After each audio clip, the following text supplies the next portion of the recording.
sur ce thème-là, quand vous avez un joueur comme Ramos qui est en pleine bourre, et à l'inverse, vous avez Kolo Muani qui n'a plus de temps de jeu. Il n'a plus de temps de jeu, plus rien, quasiment. C'est des minutes par-ci par-là. Comment vous pouvez faire ce choix? Ça veut dire que c'est tactique, ça veut dire que vous jouez sur la vitesse de Kolo Muani, ça veut dire, ok. Ça se défend. Mais ça se défend, il n'a plus de temps de jeu, il n'a plus rien. Non, mais Il met plus un pied devant l'autre depuis 6 mois.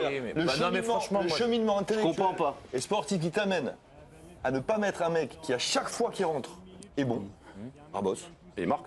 Et il marque. Et en plus, dans un système-là, avec des gaillards comme lui en face, où il va pas avoir peur d'aller au carton, tout machin, et Kolo Muani, dont on est tous d'accord pour dire qu'il est en perdition depuis 7 mois. C'est pas possible. Dans le match, possiblement, le plus important de l'année.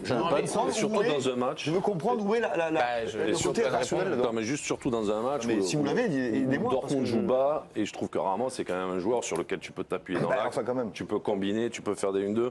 Et puis c'est un joueur, quand il va y avoir le centre, il va y être dans la surface pour marquer. Mais surtout, ce que je comprends pas, c'est que tu veux ton fameux jeu de position, là, de possession, je sais plus là. Je le vois pas, mais bon, ok, tu veux ton jeu là. Mais donc en fait, il te faut quelqu'un dans la surface. C'est pas Mbappé qui va te faire ça. Mets-le à gauche. Non, mais d'accord, j'ai pas entendu ça il y a 15 jours. Mais moi, tu m'as pas entendu le dire. Non, mais d'accord. Non, je te pose une question. Tu m'as pas entendu le dire. Je sais plus. On a. Non, mais. On n'a pas discuté 20 Mais d'accord, ce que je veux dire par là, c'est après le match aller contre Barça, moi je suis plein de penser que Enrique il les fait paumer. En tout cas, s'il fait d'autres choix, le score peut être largement différent. Là, honnêtement, la compo de départ, je la comprends. C'est la rentrée. C'est la rentrée qui fait débat sur le fil Twitter. Je ne dis pas, vous dites n'importe quoi. J'entends vos arguments. Je dis aussi que l'idée de se dire que la vitesse de Kolo Muani sur une demi-heure peut apporter des choses parce que Barcola est à la ramasse, ça peut se défendre. Je pense que le match, juste je finis, en plus je vais être tout seul. Je pense que la défaite du PSG ce soir ne se joue pas sur le, ne se joue pas sur le coaching de Luis Enrique. Je pense pas que ça se joue. Sauf que le coaching n'a rien résolu, n'a rien amené, n'a rien créé, n'a rien apporté en fait. Non mais tu le fais pas, tu le sais pas, mais après coup tu peux le dire. C'est-à-dire que ça n'a rien fait. Il a pas résolu un problème et il n'a pas amené quelque chose. Il n'a pas créé un nouveau déséquilibre, rien. C'est une question qu'il faudrait peut-être lui poser pour savoir. Il fait poste pour poste un mec qui est moins bon que celui qui sort. Giovanni Castaldi. Non, mais pas en critiquant, mais en disant pourquoi Kolo Muani. C'était quoi l'idée tactique. Il va essayer, Giovanni. Il va essayer. Tu vas voir la réponse. On a Giovanni, justement. Giovanni, vous êtes là ou pas? Oui, vous êtes là. Giovanni. Oui, je suis là, mémé. Non, mais dans quelques minutes, Louis, si on vous donne le micro, essayez peut-être de savoir pourquoi il a voulu faire rentrer Kolo Muani. C'était quoi l'idée, quoi? Non, peut-être, je sais pas. Et vous voulez intervenir aussi là-dessus? Pardonnez-moi. Il est énervé. Non, mais il connaît la réponse, c'est pour ça. Je sais qu'il va me répondre que je suis un journaliste et que je comprends rien au foot, etc. Je sais très bien ce qu'il va me répondre. Non, mais honnêtement, moi je veux bien, je comprends l'idée de mettre. Ah voilà, sabotage. C'est Luis Enrique. Pour une fois que c'est un complot. Pour une fois que c'est intéressant. Et oui, en plus, on se disait ça. Ça partait bien cette phrase-là. Sabotage. Bon, on va revenir dans quelques minutes avec. Tu remets en plus, si tu mets Ramos dans l'axe, tu remets donc Mbappé à gauche. Donc la vitesse, tu l'as.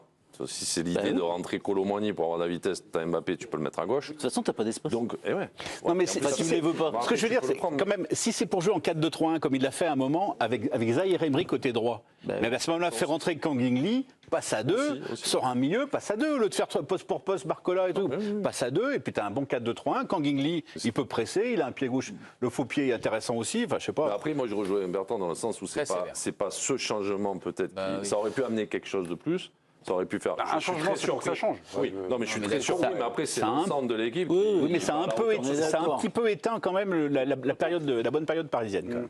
Les actions, elles arrivent quand même après la rentrée de Kolo Muani, non? Non, ça avait commencé avant. Il y en a un peu avant, mais ça continue. Il n'y a pas eu une rupture après ça. Non, la louche, oui, c'est vrai. Ça avait commencé. La louche d'Mbappé pour Dembélé, ça en fait une. Le centre en retrait de Dembélé, je pense qu'il est déjà Kolo Muani sur le terrain. Oui, je pense. Parce que c'est un peu plus tard, quoi. C'est plus tard. Non, mais donc ça n'a pas cassé le rythme, mais C'est pas ça qui, pour moi, fait que Paris chute ce soir. On est d'accord. Il y a beaucoup d'autres trucs. 67e minute, oui, mais il y avait pas mal d'actions avant. Hein. Barcola pour Kylian Mbappé, Kobel angle fermé, PSG 56e, Ruiz, la tête n'est pas cadrée. C'était la première de Ruiz. 48e minute, une frappe assez lisible de Barcola. On se dit, tiens, ça y est, ils sont un petit peu réveillés. Le double poteau intervient à la 50e. C'était avant ce coaching, les temps forts. Non, mais on se demande juste pourquoi ton joueur, qui est le meilleur en sortie de banc depuis 6 mois, il ne rentre pas dans ce match-là quand t'es mené. Point, c'est tout. Voilà. Ça va pas plus loin que ça. Oui, mais c'est.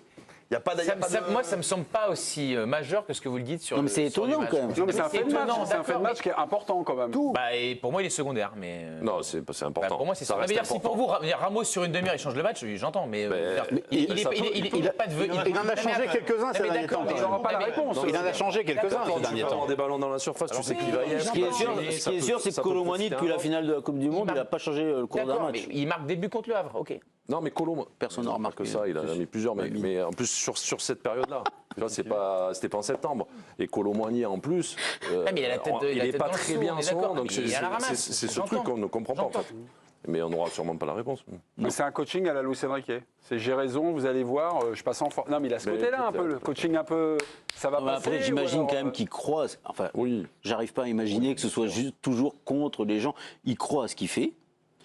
Voilà, peut-être que la réussite va l'amener à être champion d'Europe, mais je continue à trouver ça extrêmement étonnant. Il a aussi le truc qu'il veut laisser Mbappé peut-être dans l'axe, tu vois. Mais pourquoi? Je sais pas, parce qu'il dit que c'est peut-être ça. Peut-être qu'il considère que quand t'as pas le ballon, il va jamais presser et que c'est problématique. Mais Barcola, il a pressé très haut, c'est vrai, mais enfin, il a été pris tout le temps. À gauche, voilà. Il arrive. Luis Enrique est dans la place. L'homme qui était un peu critiqué pour son coaching par les réseaux sociaux, il est en direct. C'est à vous, Luis Enrique. La chaîne L'Équipe, je suppose que vous êtes déçu du résultat.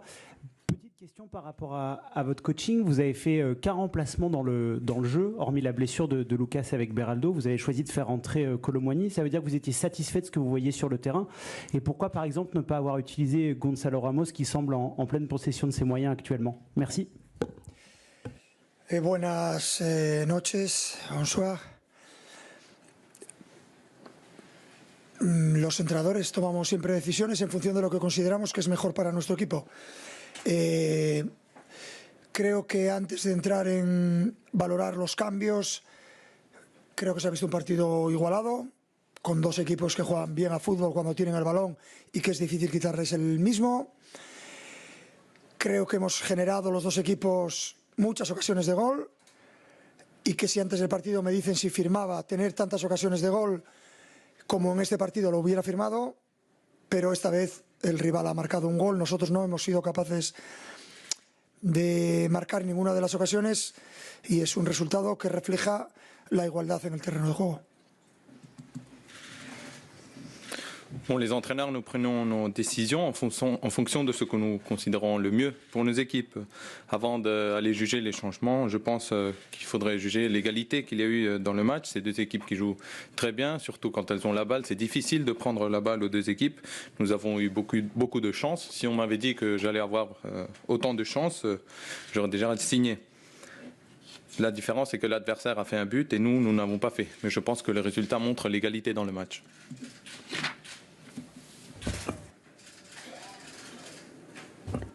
Bonsoir coach, Arthur Perrault, RMC. En quart de finale, le Paris Saint-Germain a déjà réussi à remonter un but de retard au match retour. Est-ce qu'il y a quand même de l'espoir ce soir? Merci.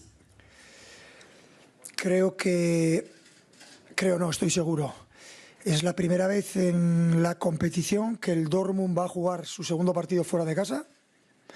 Es la primera vez que nosotros vamos a jugar nuestro segundo partido fuera de casa, o sea, en casa, con lo cual son escenarios diferentes y nuevos. Nosotros ahora ya no tenemos nada que perder, es más, independientemente del resultado, habríamos ido a ganar el siguiente partido. Creo que todo lo que ha rodeado el partido por parte de las aficiones, ambiente excepcional de los aficionados alemanes y también excepcional de nuestros 3.000 parisinos cantando todo el partido y animándonos.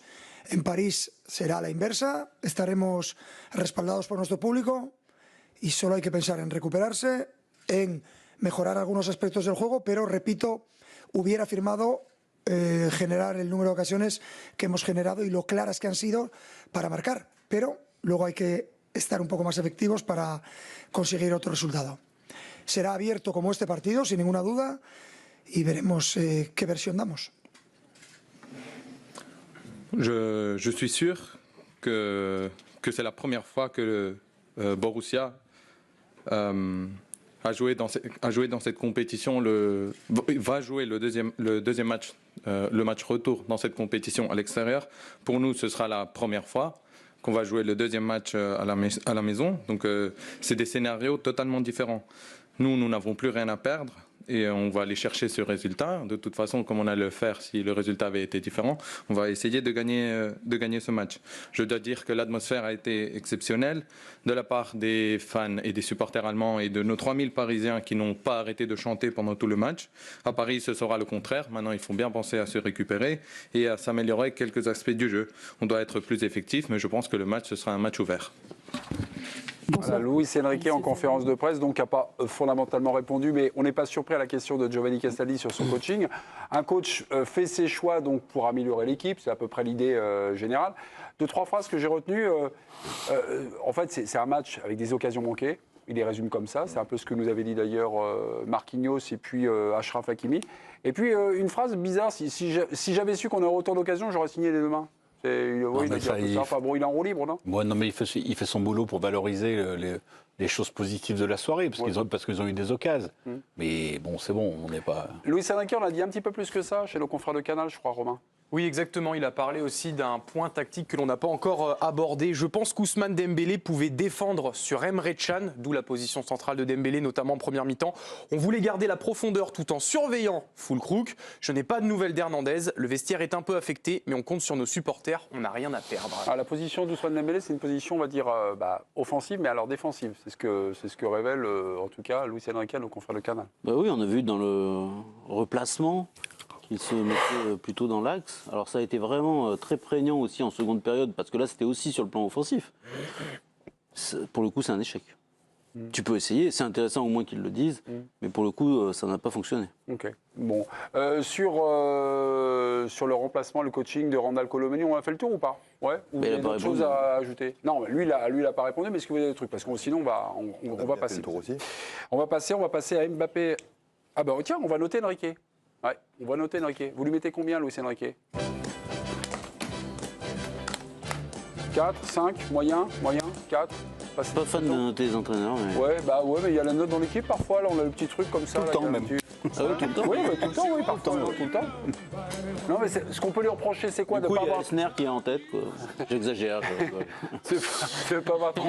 Tu confonds avec le Nekatev pour le coup, parce que c'est égal du Nekatev. Il n'est pas en tête, mais il est pas loin. Les trophées UNFP. Il est 7e. Oui, mais c'est l'Unekatev qui a voté pour les... c'est les entraîneurs qui ont voté pour les entraîneurs. C'est vrai. Non, 4, pas satisfaisant. Sur ce qu'on a évoqué tout à l'heure, c'est-à-dire que je peux lui mettre la moyenne, mais pour moi, l'entrée de Kolo Muani, encore une fois, c'est le cheminement intellectuel que j'arrive pas à comprendre. Et voilà, faire rentrer un joueur en difficulté versus un joueur qui flambe quand il rentre depuis 7 mois, j'arrive pas à comprendre. Donc pour moi, c'est pas la moyenne.